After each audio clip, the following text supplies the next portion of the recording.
हिम्मत को परखने की गुस्ताखी ना करना पहले भी कई तूफानों का रुख मोड़ चुका है। देवेंद्र जी आगे बढ़ो, देवेंद्र जी आगे बढ़ो।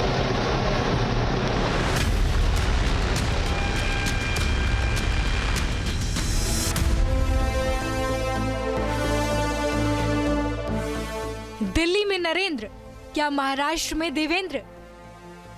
दिल्ली में नरेंद्र और मुंबई में देवेंद्र। नई सरकार का फॉर्मूला फाइनल।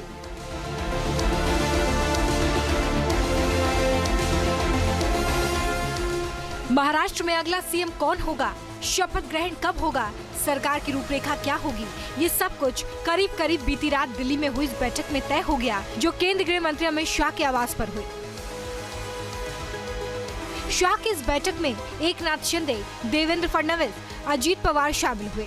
बैठक में बीजेपी अध्यक्ष जेपी नड्डा भी मौजूद थे। सूत्रों के मुताबिक तीनों नेताओं के महाराष्ट्र निकलने से पहले सरकार बनाने का फॉर्मूला फाइनल हो गया है। आगामी सरकार की रूपरेखा क्या होगी, चलिए आपको बता देते हैं। सूत्रों के मुताबिक सीएम पद को लेकर कोई दिक्कत नहीं है, लेकिन डिप्टी सीएम को लेकर पेंच फंसा हुआ है। गृह मंत्रालय को लेकर बीजेपी और शिंदे सेना में खींचतान चल रही है। दरअसल शिंदे गृह मंत्रालय के साथ पीडब्ल्यूडी विभाग भी मांग रहे हैं। बीजेपी एकनाथ शिंदे को 12 मंत्री पद देने पर राजी है। बीजेपी अजीत पवार को 8 से 10 मंत्री पद देने पर राजी है। बीजेपी शिंदे और पवार को केंद्र में एक मंत्री पद भी दे सकती है, लेकिन शिंदे समर्थक चाहते हैं कि वो केंद्र की राजनीति में न जाएं। एकनाथ शिंदे साहब को पूरे अधिकार हमने दे दिए हैं। एकनाथ शिंदे साहब जो फाइनल करेंगे, जो राजनीति में तय करेंगे, उसका पूरा समर्थन हम सब एमएलए और शिवसेना करेंगे। ये पूरा अधिकार हमने उनको दिया है, लेकिन उन्होंने मंत्रिमंडल में रहना जरूरी है।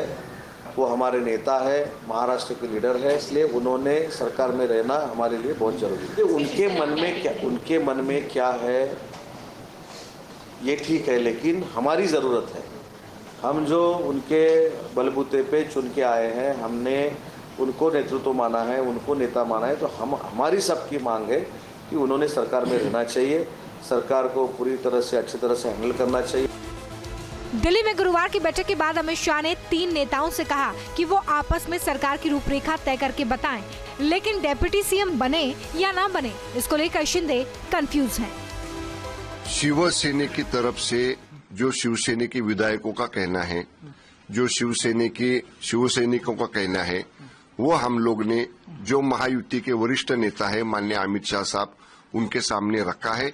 और इसके बारे में अभी या तो महाराष्ट्र के महायुति के नेता एक बार फिर से महाराष्ट्र में बैठ के कोई ड्राफ्ट तय करेंगे कैसा आगे जाना है, या तो फिर दिल्ली से जो महायुति के या एनडीए के सीनियर लीडर है उनकी तरफ से इसके ऊपर कोई सोल्यूशन निकलेगा। हालांकि सूत्रों के मुताबिक बीजेपी के 2 ऑब्जर्वर भी 1 दिसंबर को मुंबई जाएंगे। वो बीजेपी विधायक दल की बैठक में शामिल होंगे और सीएम के नाम का ऐलान करेंगे। सूत्रों के मुताबिक नई सरकार का शपथ ग्रहण 2 दिसंबर को हो सकता है। चर्चा इस बात की भी है कि शाह के साथ हुई बैठक में एकनाथ शिंदे को डिप्टी सीएम या फिर केंद्र में मंत्री पद ऑफर किया गया है। अगर शिंदे केंद्र में मंत्री पद स्वीकार करते हैं तो शिवसेना शिंदे गुट से किसी और नेता को डिप्टी सीएम बनाया जा सकता है। महाराष्ट्र में नई सरकार को लेकर अटकलों का दौर अब खत्म होने वाला है। 2 दिसंबर को नई सरकार का शपथ ग्रहण हो सकता है। इस सरकार में 1 सीएम और 2 डिप्टी सीएम हो सकते हैं। शपथ ग्रहण समारोह में पीएम नरेंद्र मोदी और अन्य बड़े केंद्रीय मंत्री शामिल हो सकते हैं। Team news nation. News nation अब व्हाट्सएप पर खबरों की ताजा अपडेट के लिए न्यूज नेशन के इस QR कोड को स्कैन करें।